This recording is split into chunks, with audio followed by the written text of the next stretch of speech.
Hello friends, नमस्कार। स्वागत है आप सभी का अपने यूट्यूब चैनल स्टडी पॉइंट पर। फ्रेंड्स, जो आज की हमारी क्लास होगी हिंदी की क्लास होगी, यानी हिंदी के इंपॉर्टेंट सवाल कराने वाले हैं आपको। सारे सवाल बहुत ही इंपॉर्टेंट होंगे आपके किसी भी एग्जाम हो। हिंदी का एक सिलेबस रहता है पर्टिकुलर, आपके हर एग्जाम में हिंदी पूछी जाती है। कुछ ही एक एग्जाम होते हैं जिन्होंने हिंदी नहीं पूछी जाती है, वरना हर एक एग्जाम में हिंदी का सिलेबस रहता है। तो आज के जो सवाल कराने वाले वो सारे इंपॉर्टेंट सवाल होंगे आपके सारे एग्जाम में, जैसे कि लेखपाल की जो एग्जाम होने वाला है, आपका नीट का एग्जाम होने वाला है, जो भी एग्जाम रहते हैं, टेट है, सुपर टेट है, सारे एग्जाम में हिंदी पूछे, तो सारे एग्जामों के लिए बहुत बेनिफिट क्लास होगी। तो वीडियो को स्टार्टिंग से लास्ट तक देखें, और चैनल को आपने अभी तक सब्सक्राइब नहीं किया है तो सबसे पहले जाकर चैनल को सब्सक्राइब करें, वीडियो को लाइक करें और ज़्यादा से ज़्यादा लोगों में शेयर करें। जो भी आपके फ्रेंड्स हैं जो तैयारी कर रहे हैं किसी भी एग्ज़ाम की, उन सभी को शेयर कर दें, क्योंकि जो क्वेश्चन कराने वाले सारे इंपॉर्टेंट क्वेश्चन होंगे इसमें। तो फ्रेंड्स, वीडियो में बने रहिएगा और वीडियो को ज़रूर देखेंगे और लाइक करना बिल्कुल ना भूलें। तो हम स्टार्ट करते हैं अपने सेशन को, देखते हैं हमारे सवाल क्या हैं, क्या दे रखे हैं हिंदी के सवाल, कैसे सवाल हैं। तो हम अपने क्लास को स्टार्ट करते हैं। तो पहला सवाल हमारा क्या है स्क्रीन पर। पहला सवाल दे रखा है, नीचे दिए गए विकल्पों में से पक्षी का सही पर्यायवाची होगा। ऑप्शन क्या है? ऑप्शन दे रखे हैं विहंग, विहगम, खग। सेकंड ऑप्शन है विहांग, विहगम या खग। और थर्ड ऑप्शन दे रखा है विहांग, विहगम या खग। और फोर्थ है विहांग, विहगम और खग। इसमें एक एक वर्ड की मिस्टेक है, जो भी है बहुत मतलब एक एक वर्ड की मिस्टेक है। आपको बहुत मतलब अच्छे से तरीके से देखना है, तब आंसर देना है कि इसमें कौन सा है जो पक्षी का पर्यायवाची होगा। तो राइट आंसर हमारा क्या होगा इसमें? ऑप्शन जो आपने देख लिए हैं सारे, अब राइट आंसर बताना है। तो पक्षी का जो पर्यायवाची होता है, पक्षी को बोलते हैं विहंग बोलते हैं, विहगम भी बोलते हैं। जो पक्षी का पर्यायवाची होता है विहंग बोलते हैं, विहगम भी बोलते हैं और खग भी बोलते हैं। तो राइट आंसर हमारा हो जाएगा ऑप्शन नंबर ए, विहंग, वेगम और खग। और कभी कभी हमसे पूछ लिया जाता है पक्षी का, ये भी पूछा जाता है पखेरु, पक्षी को ही बोलते हैं पखेरु, यही पक्षी का ही पर्यायवाची है। पतंग भी बहुत इंपॉर्टेंट है, ये पतंग बहुत बार पूछा गया है आपसे। पतंग भी और खेचर, ये सब पक्षी के पर्यायवाची है, तो इनको नोट डाउन कर लें, साथ साथ में लिखते जाएंगे तो आपको याद रहेगा और बहुत ही इंपॉर्टेंट है ये।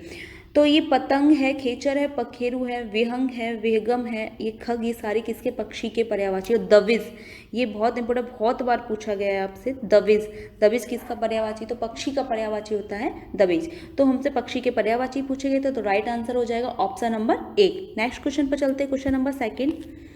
क्वेश्चन नंबर सेकंड में क्या है? क्वेश्चन नंबर सेकंड में पूछा गया है, हर्ष शब्द दे रखा है, उसका विपरीतार्थक शब्द क्या होगा। जो हर्ष है उसका विलोम शब्द क्या होगा, ये बताना है आपको। जो हर्ष माना होती है खुशी, खुशी का होगा एक दुख, दुख का विलोम शब्द क्या होगा। तो हर्ष का विलोम क्या होगा? फर्स्ट ऑप्शन देख रखा है जीवंतता, सेकेंड ऑप्शन है विषाद, और थर्ड है स्थायी, और फोर्थ है तत्कालिक। तो राइट आंसर क्या होगा? हर्ष का विलोम क्या होगा? हर्ष माना खुशी होता है, खुशी का विलोम क्या होता है? दुख। तो यहाँ तो दुख तो नहीं दे रखा है, तो दुख का कोई पर्यायवाची शब्द होगा, तो कौन सा होगा? तो इसका राइट आंसर हो जाएगा ऑप्शन नंबर बी, यानी कि जो हर्ष का विलोम पर्यायवाची होगा, विलोम होगा, वो विषाद होगा। विषाद को ही बोलते हैं गम है, विषाद को गम, अवसाद, उदासी, दुख, ये सारा क्या है? ये विषाद का ही पर्यायवाची है। स्थायी का क्या होता है? स्थायी का अस्थायी होता है। जीवांतता क्या है? जीवांतता बोलते हैं जीता जागता। तत्कालिक का विलोम होगा, या तत्कालिक का विलोम पूछा था तो तत्कालिक का होता है दूरगामी। तो राइट आंसर हो जाएगा option number B. Next question पर चलते हैं, question number third. Question number third में क्या पूछा गया है? क्वेश्चन को देखते जाएं, क्वेश्चन को पहले ध्यान से देखिए क्या पूछा गया, उसके बाद ही आंसर दें। तो क्वेश्चन नंबर थर्ड में क्या पूछा गया है? दिए गए विकल्पों में मोती शब्द का तत्सम रूप क्या है। जो मोती शब्द दिया गया है आपको, उसका तत्सम रूप क्या है? पहले आपको पता होना चाहिए तत्सम होता क्या है, तभी आप बता पाएंगे। तो तत्सम रूप क्या होता है? तत्सम कहते हैं कि जो शब्द हिंदी भाषा मतलब संस्कृत भाषा से लिए गए हैं, जो शब्द हिंदी भाषा के ऐसे शब्द जो संस्कृत भाषा से लिए गए हैं, और उनका जो संस्कृत भाषा से आए जो कि त्यों ही है, वो उनका यूज जो हिंदी में हो रहा है वो जैसे संस्कृत भाषा से आए वैसा ही उनका यूज, मतलब एक तरह से कह सकते हैं संस्कृत का ही रूप ही क्या है? तत्सम शब्द कहलाता है। तत् माना होता है उसके, तत् का यदि इनका संधि विच्छेद भी पूछ लेते तो तत् प्लस सम, तो तत् माना होता है उसके, और सम का मतलब होता है समान। जो संस्कृत के कैसा हो? समान हो, वही क्या है? तत्सम शब्द कहलाते हैं। तो आपको पता चल गया है तत्सम क्या होता है। अब मोती का तत्सम रूप क्या होगा? ऑप्शन फर्स्ट है मोती, सेकंड है मैक्टिक, और थर्ड है मुक्तक और फोर्थ है उपरोक्त में से कोई नहीं। तो राइट आंसर हमारा क्या हो जाएगा, मोती को जो तत्सम रूप होगा वो ऑप्शन नंबर बी होगा ना, मैक्तिक होता है मोती का तत्सम रूप। तो राइट आंसर हो जाएगा ऑप्शन नंबर बी। इसमें बहुत कंफ्यूज करने वाला है ये मैक्तिक, मुक्तक लोग लगा देते हैं, कोई मोती लगा देते हैं, तो right answer option number B ही होता है। तो राइट, नेक्स्ट क्वेश्चन पर चलते हैं। क्वेश्चन नंबर 4, क्वेश्चन नंबर 4 में है दिए गए विकल्पों में कौन सा वर्ड स्पर्श, दंतव्य, सघोष और अल्प प्राण है। इनमें कौन सा वर्ड है जो क्या है, स्पर्श भी होना चाहिए, दंतव्य भी होना चाहिए, सघोष भी होना चाहिए और कैसा होना चाहिए, अल्प प्राण होना चाहिए। ऑप्शन फर्स्ट है त, सेकंड है घ, द, थर्ड है द और फोर्थ है ध। तो इसमें कौन सा वर्ड है जो स्पर्श भी हो, दंत भी हो, सघोष भी हो, अल्पप्राणी हो। स्पर्श की बात करें तो स्पर्श होते हैं क से लेके माँ तक के सारे वर्ड क्या कहलाते हैं, हमारे स्पर्श व्यंजन में आते हैं। क वर्ग है, च वर्ग है, ट वर्ग है, त वर्ग है, प वर्ग है, ये सारे किस में आ जाते हैं, स्पर्श व्यंजन में। तो स्पर्श तो ये सारे ही हैं, क्योंकि त वर्ग भी स्पर्श है, घ वर्ग भी है, द वर्ग भी है और थ वर्ग भी, तो स्पर्श तो ये सारे ही हो गए। तो अब इसमें ऑप्शन, अब दंत भी देखना है। दंत कौन सा होता है, त वर्ग के चार सारे वर्ड किस में आते हैं, दंत में आ जाते हैं। जो त वर्ग का होता है वो किस में बोलता है, दांत से बोला, त, थ, द। यदि आप ट्राई करेंगे तो आपको समझ में आ जाएगा। बोलकर देख लें त किस में आता है, तो त किस में आता है, दंत में आता है। तो ये तो हो गया, घ नहीं आएगा, घ, द भी नहीं होगा और ता था द भी हो जाता, द भी किस में आ जाता है, दंत में आ जाता। तो दो ऑप्शन ये, तो ये तो गलत हो गया, ता था द, ये तो नहीं होगा हमारा, सॉरी त होगा हमारा और इसमें से यानी कि घा नहीं होगा हमारा। कौन सा नहीं होगा इसमें से, जो ये भी हो सकता है, द भी हो सकता है और धा भी हो सकता है, मतलब ये हमारा ऑप्शन कट गया है, घा ऑप्शन नहीं है, क्योंकि ये घा किससे बोलता है, कंठ से बोला जाता है। अब त थ द में दंत भी। अब देखना है सघोष, सघोष में कौन से वर्ड आते हैं, या सघोष की बात की जाए तो सघोष में कौन से, सघोष में होते हैं वर्ग का तीसरा, चौथा और पांचवा और सभी स्वर और अंतस्थ व्यंजन किस में आ जाते हैं, सघोष में आते हैं। तो वर्ग का तीसरा, चौथा, पांचवा कौन सा वर्ड है, वर्ग का तीसरा। त तो कैसा है, पहला वर्ग है, तो ये तो नहीं होगा, ऑप्शन यहाँ से कट गया। और चौथा कौन सा है, थ कौन सा है, दूसरा वर्ग है, दूसरा है। द कौन सा है, हमारा तीसरा वर्ग है। तो राइट आंसर ही हमारा क्या हो जाएगा, क्योंकि हमसे सघोष यहाँ से ही आपको पता चल जाएगा, तीसरा, चौथा, पांचवा किसका आता है, यह सघोष में आता है। तो राइट आंसर हमारा हो जाएगा ऑप्शन नंबर सी, यानी कि द कैसा वर्ग है, द स्पर्श भी है, दंत भी है, सघोष भी है। और अल्प प्राण की बात की जाए तो अल्प प्राण होता है वर्ग का पहला, तीसरा, पांचवा, ये किस में आते हैं, अल्प प्राण में आते हैं। तीसरा, चौथा, पांचवा ये कौन से होते हैं, सघोष वर्ड में आते हैं। तो ये कौन सा तीसरा वर्ड है, अल्पप्राण भी है। तो राइट आंसर हो जाएगा option number C. Next question पर चलते हैं, क्वेश्चन नंबर 5। क्वेश्चन नंबर 5 में पूछा गया है उपसर्ग रहित शब्द की पहचान कीजिए। इसमें कौन सा शब्द है जिसमें उस उपसर्ग नहीं लगा, रहित माना होता है नहीं, यानी सहित मत पढ़ना, रहित देखना है। इसमें रहित माना होता है जिसमें ना उपसर्ग ना हो। ऑप्शन फर्स्ट है विहार, सेकंड है विचार, थर्ड है विकार और फोर्थ है वित्तीय। तो राइट आंसर इसमें क्या होगा, ऑप्शन नंबर, क्वेश्चन नंबर 5 का राइट आंसर क्या होगा, इसमें किसमें उपसर्ग नहीं लगा है। विहार में तो उपसर्ग लगा है, किससे मिलकर, विधन हार, तो इसमें तो उपसर्ग है, तो ये तो हमारा नहीं हो जाएगा। सेकंड है विचार, वि प्लस चार,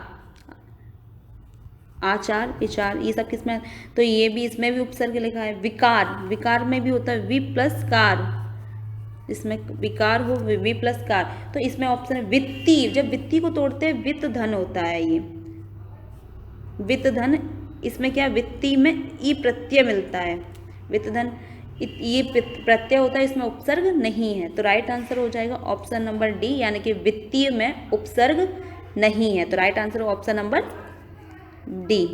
नेक्स्ट क्वेश्चन पर चलते हैं, क्वेश्चन नंबर 6। क्वेश्चन नंबर 6 है एक राम घनश्याम हित चालक तुलसीदास। इस पंक्ति में कौन सा अलंकार है।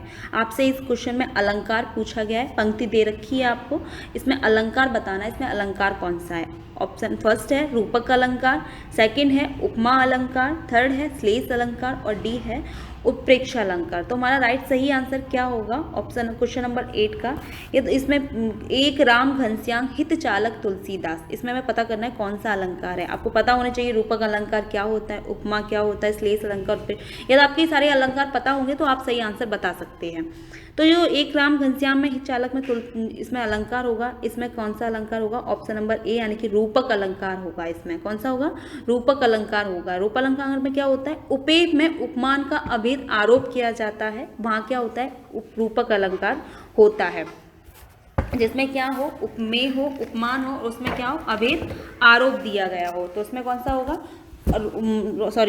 उसमें रूपक अलंकार हुआ है, होगा उपमेय और उपमान। उपमेय और उपमान आपको पता होंगे, उपमेय उपमान क्या होते हैं। उपमान की बात की जाए, उपमान होता है जिससे तुलना की जाए, जो दिया हो जिससे तुलना की जाए वो होता है उपमान, और जिसकी की जाए तुलना वो क्या होता है, उपमेय होता है। तो ये था हमारा उपमेय और उपमान। आपको पता होगा जिससे तुलना की जाए वो उपमान होता है, और जिसकी शब्द की तुलना की जाए वो क्या होगा, हमारा उपमेय होगा। तो राइट आंसर हो जाएगा option number A. Next question पर चलते हैं, क्वेश्चन नंबर 7। तो नेक्स्ट क्वेश्चन 7 है, क्वेश्चन नंबर 7 है, नीचे दिए गए विकल्पों में कौन सा शब्द विशेषण का उदाहरण है। तो इसमें विशेषण पूछा गया है, इसमें कौन सा विशेषण का उदाहरण है। ऑप्शन फर्स्ट है शासन, सेकंड है अनुशासन, थर्ड है अनुशंसा और फोर्थ है अनुशासित। आपके ये विकल्प दे रखे हैं, आपने इसमें छांटना है कौन सा क्या है विशेषण दे रखा है, शासन है, अनुशासन है, अनुशंसा है या अनुशासित है, इनमें से कौन सा होगा जो विशेषण होगा। तो आपको पता होना चाहिए विशेषण क्या होता है। विशेषण किसे बोलते हैं, जो संज्ञा और सर्वनाम की क्या बताए, विशेषता बताता है, उसको क्या बोलते हैं, विशेषण शब्द कहते हैं। जो संज्ञा और सर्वनाम की क्या बताए, विशेषता बताए, इसमें क्या मतलब विशेष क्या है, संज्ञा और सर्वनाम क्या विशेषता है, वही क्या होगा हमारा विशेषण होगा। शासन है, अनुशंसा है, इसमें राइट आंसर कौन सा होगा। या राइट आंसर की बात की जाए तो ऑप्शन नंबर डी हमारा क्या है, यहाँ पे विशेषण शब्द है, क्या है विशेषण शब्द है। और अनुशंसा और अनुशासन, अनुशासन क्या है इसमें, यहाँ पे विशेष क्या है, इसमें अनुशासन है, ये हमारा क्या है विशेष अनुशासन। और शासन की बात की तो ये संज्ञा में आ जाता है, ये संज्ञा वर्ड है। तो राइट आंसर हो जाएगा ऑप्शन नंबर डी, विशेषण कहलाएगा। नेक्स्ट क्वेश्चन पर चलते हैं, क्वेश्चन नंबर 8, पुल्लिंग स्त्रीलिंग का कौन सा जोड़ा सही नहीं है। इसमें पुल्लिंग और स्त्रीलिंग दे रखे हैं, तो इनमें कौन सा जोड़ा है वो सही नहीं है। ऑप्शन फर्स्ट है देव देवी, सेकंड है मामा मामी, थर्ड है कांत कांति और फोर्थ है गधा या गधी। तो इसमें कौन सा आपको इसके हिसाब से सीक्वेंस के हिसाब से देखना, जैसे आपने यहाँ पूछा गया पहले पुल्लिंग होना चाहिए बाद में स्त्रीलिंग, ये आप बहुत ध्यान रखें, ये माइंड में चीज़ रखें। जो पहले दे रखा है पुल्लिंग पहले दे रखा है तो वर्ड में पहले पुल्लिंग देखें और लास्ट में स्त्रीलिंग दे रखा है तो आप स्त्रीलिंग देखें, तभी जोड़ा आपका सही होगा। तो पहले पुल्लिंग है यानी कि देव और देवी, ये तो हमारा सही आंसर हो जाएगा। इसमें नहीं पूछा गया है। मामा और मामी, मामा पुल्लिंग में आता है, मामी स्त्रीलिंग में आ जाए, ये भी हमारा सही हो जाएगा। कांत और कांति, गधा और गधी, ये भी हमारा पुल्लिंग में आ जाता है, गधा पुल्लिंग में था, गधी। कांत कांति की बात की जाए तो जो कांत और कांति है ये एक ही वर्ड है, मतलब कांति का ही संस्कृत रूप क्या है, कांत है। जो कांत है वो संस्कृत रूप है कांति का, तो एक ही वर्ड है, यहाँ पे पुल्लिंग नहीं दे रखा है। तो राइट आंसर भी हमारा ऑप्शन नंबर सी होगा, क्योंकि कांत और कांति में क्या है पुल्लिंग नहीं दे रखा है। कांति क्या है, कांति का संस्कृत रूप दे रखा है। कांति माने क्या होता है, शोभा होती है, छवि होती है, ये क्या है कांति कहलाती है। तो राइट आंसर हो जाएगा option number C. Next question पर चलते, क्वेश्चन नंबर 9। क्वेश्चन नंबर 9 में क्या दे रखा है, हिंदी भाषा को निम्नलिखित में से किस लिपि में लिखा जाता है। ऑप्शन देखते हैं। ऑप्शन फर्स्ट है गुरुमुखी लिपि, सेकंड है बंगाली लिपि, थर्ड है देवनागरी लिपि और फोर्थ है तमिल लिपि। तो देवनागरी जो इसमें हिंदी भाषा का पूछा गया है, हिंदी भाषा किस लिपि में लिखी जाती है। हिंदी की भाषा की बात की जाए तो हिंदी भाषा देवनागरी लिपि में लिखी गई है। किस लिपि में लिखी गई है, देवनागरी लिपि में लिखी है। देवनागरी लिपि में हिंदी भाषा के अलावा गुजराती भी देवनागरी लिपि में ही लिखी जाती है। आपसे गुजराती भी हिंदी हो सकता है कि गुजराती की जगह आपसे हिंदी की जगह आपसे गुजराती पूछ ली जाती, तो गुजराती भी हिंदी देवनागरी लिपि में लिखी जाती। पंजाबी भी हमारी देवनागरी लिपि में ही लिखी जाती है। और मणिपुरी है, विष्णुपुरिया है, उर्दू है, ये सारी किस में लिखी जाती है? देवनागरी लिपि में ही लिखी जाती हैं। देवनागरी लिपि एक ऐसी लिपि है जिसमें जो सबसे ज़्यादा भाषाएं देवनागरी लिपि में ही लिखी जाती हैं। 175 से अधिक भाषाएं देवनागरी लिपि में ही लिखी गई हैं। ये देवनागरी लिपि बात की, देवनागरी लिपि बाएं से आपसे पूछ लिया देवनागरी लिपि किससे मतलब जिसका साइड कौन सी रहती है, तो ये देवनागरी लिपि की बात की जाए तो इसका ये दाएं से बाएं लिखी जाती है। पहले दाएं से बाएं की तरफ क्या लिखी जाती है? देवनागरी, सॉरी बाएं से दाएं की तरफ लिखी जाती है, बाएं से दाएं की तरफ। या आप इधर से ही सीधे लिखते हैं ना, इधर से चल के इधर ही लिखते हैं, तो ये हमारी बाएं से दाएं की तरफ क्या देवनागरी लिपि लिखी जाती है। देवनागरी लिपि का एक इंपॉर्टेंट क्वेश्चन होता है कि जो देवनागरी में हम शब्द लिखते हैं उनके पीछे ये जो रेखा होती है, इस रेखा को क्या बोलते हैं? जो ऊपर शब्द के ऊपर, जो वर्ड के ऊपर एक रेखा दे रखी है, इस रेखा को क्या बोलते हैं? इस रेखा को बोलते हैं सिरोरेखा। यदि आ जाए तो ये बहुत इंपॉर्टेंट आपके लिए सवाल है, ये अलग से सवाल पूछ लिया जाता है कि वर्ड के ऊपर जो लाइन होती है, शब्द के ऊपर जो लाइन होती है उसको क्या बोलते हैं? तो उसको आंसर हो जाएगा, हम उसको सिरोरेखा बोलते हैं। तो राइट आंसर हो जाएगा option number C. Next question पर चलते हैं, क्वेश्चन नंबर 10। क्वेश्चन नंबर 10 में क्या है?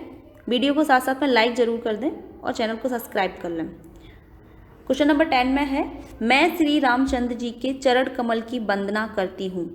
इस पंक्ति में किस समास का प्रयोग किया गया है? यहाँ पे आपको जो पंक्ति दे रखी है, मैं श्री रामचंद्र जी के चरण कमल की वंदना करती हूँ, तो इस पंक्ति में समास बताना है, इसमें समास कौन सा है? फर्स्ट ऑप्शन है कर्मधारय, सेकेंड ऑप्शन है द्विगुण, और थर्ड ऑप्शन है देवंत, और फोर्थ ऑप्शन है अव्ययी भाव। तो इसका सही आंसर क्या होगा? इसमें कौन सा समास होगा? चरण कमल की वंदना करती हूँ, श्री राम जी के चरण कमल की वंदना करती हूँ। चरण कमल में ये शब्द क्या है? एक चरण कमल आ जाता है, यही आपको बताना चाहिए चरण कमल क्या है। चरण, इसमें तो राइट आंसर हो जाएगा ऑप्शन नंबर 1 कर्मधारय। कौन सा है होगा? जिसके कमल चरण कैसे हो? कमल के समान हो, वहाँ पे क्या होता है? कर्मधारय होता है। इसमें क्या कर्मधारय का विशेषता होती है? इसमें क्या होता है? उत्तर पद हमारा क्या होता है? प्रधान होता है। पूर्व पद में क्या होता है? विशेषण होता है और विशेष होता है। इसमें उपमान और उपमेय का क्या होता है? संबंध बताया जाता है।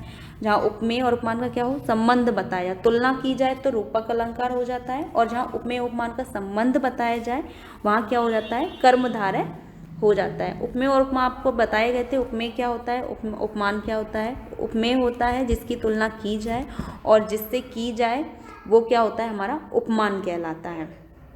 तो राइट आंसर यहाँ पे चरण कमल की, कमल जो चरण बताए गए हैं वो कमल के समान बताए गए हैं, उनकी संबंध बताया है, तो यहाँ पे कौन सा हो जाएगा? कर्मधारय हो जाएगा। Right answer option number A. Next question पर चलते हैं, क्वेश्चन नंबर 11। दिए गए विकल्पों में अव्यय है। ऑप्शन फर्स्ट है भारत, सेकंड है श्याम, थर्ड है आहा, और फोर्थ है दक्षिण। तो इसमें कौन सा शब्द क्या है? अव्यय कहलाएगा, ये आपको बताना है। अव्यय क्या होता है? अव्यय होते हैं वो वर्ड जिनका लिंग वचन कारक में से मतलब कोई भी प्रभाव नहीं पड़ता हो, उनसे लिंग वचन कारक में प्रयोग करने पर उनमें कोई परिवर्तन नहीं आता है, वो हमारा क्या कहलाते हैं? अव्यय वर्ड कहलाते हैं। भारत है, श्याम है, आपसे ऑप्शन दे रखे, तो इसमें कौन सा अव्यय कहलाएगा? दक्षिण का दक्षिणतम होता है, इसको लिंग के अनुसार भी चेंज कर सकते हैं और वचन के अनुसार भी कारक भी बना सकते हैं। भारत का भी वचन कारक भी बना सकते हैं, अनुसार चेंज कर सकते हैं। श्याम को भी कर सकते हैं। जो आह वर्ड है इसको यदि हम तोड़ेंगे, यानी कि इसको लिंग और वचन कारक के अनुसार चेंज करेंगे तो इनमें कोई परिवर्तन नहीं आएगा। इसका ना कोई वचन होता है, ना कोई लिंग होता है, ना ही कोई कारक होता है। तो राइट आंसर हो जाएगा ऑप्शन नंबर सी। हमारा सी कैसा हो जाएगा? सही राइट आंसर हो जाएगा आह। आह कैसा है? अव्यय शब्द कहलाते हैं। अव्यय शब्द में जैसे शब्द होते हैं परंतु है, ये अव्यय कहलाता है। परंतु है वर्ड आ जाता है, कभी परंतु पूछ लिया जाता है। यहाँ है, वहाँ है, उधर है, इधर है, ये सारे क्या हैं? लेकिन, परंतु, जब, ये सब क्या है? अव्यय शब्द कहलाते हैं। अव्यय का मतलब ही होता है जिनको तोड़ा ना जाए, तोड़ने के बाद इनका कोई अर्थ ना निकलता हो, वो अव्यय होते हैं। नेक्स्ट क्वेश्चन पर चलते हैं, क्वेश्चन नंबर 12। इनमें प्रेरणार्थक क्रिया है, कौन सी है प्रेरणार्थक क्रिया? पहला ऑप्शन है समझना, सेकंड है बुलवाना, थर्ड है बैठना, और फोर्थ है सुनना। तो ये शब्द दे रखे, इनमें कौन सी प्रेरणार्थक क्रिया होगी? प्रेरणार्थक क्रिया क्या होती है? प्रेरणार्थक क्रिया होती है कर्ता कोई काम खुद न करके किसी और को करने की प्रेरणा देता हो, किसी और को करने के लिए बोलता है, वो क्या होता है? प्रेरणार्थक क्रिया कहलाती है। जैसे इसमें प्रेरणार्थक में किसी को पढ़वाना है, लिखवाना है, झुलवाना है, ये सारी किस में आ जाती हैं? प्रेरणार्थक क्रिया में आ जाती हैं। तो इसमें कौन सा, जिसमें बाना शब्द आता है वो सारी प्रेरणार्थक क्रिया होती हैं। तो इसमें बाना शब्द किस में आया? समझना है। समझना व्यक्ति खुद से समझेगा, ना कि दूसरे को समझाएगा। समझाएगा तब आएगा समझाना। ये यहाँ पे क्या है? समझना दे रखा है, समझना खुद से समझेगा। बुलवाना, तो राइट आंसर हो जाएगा ऑप्शन नंबर, क्योंकि बाना शब्द की बात की गई थी। बाना शब्द ऑप्शन नंबर बी में दे रखा है। जहाँ बाना शब्द मिल जाए वहीं प्रेरणार्थक क्रिया होती है। तो कौन सा हो जाएगा? Option number B. बैठना नहीं होगा, ना ही सुनना होगा और ना ही समझना होगा। नेक्स्ट क्वेश्चन पर चलते हैं। क्वेश्चन नंबर 13 में पूछा गया है, नीचे दिए विकल्पों में कौन सी विसर्ग संधि है? इसमें विसर्ग संधि की बात की गई है। ऑप्शन फर्स्ट है शिरोमणि, सेकंड है मनोयोग, थर्ड है संतोष और फोर्थ है बहिष्कार। यदि हम इसका संधि विच्छेद करेंगे तो आपको पता चल जाएगा कौन सी संधि व्यंजन संधि है, कौन सी संधि विसर्ग संधि है। यदि हम एक एक करके इनका संधि विच्छेद करें। शिरोमणि का संधि विच्छेद क्या होता है? शिरधन, शिरधन मणि, ये इसका क्या है? संधि विच्छेद होगा सिरमणि का। मनोयोग का संधि विच्छेद पूछा जाए तो मनोयोग का संधि विच्छेद होता है मनः धन योग, ये होता है मनोयोग का। संतोष का संधि विच्छेद होता है समधन तोष, ये क्या है हमारा? संधि विच्छेद होगा संतोष का। बहिष्कार की बात की, बहिष्कार का संधि विच्छेद पूछा जाए तो वह धन कार,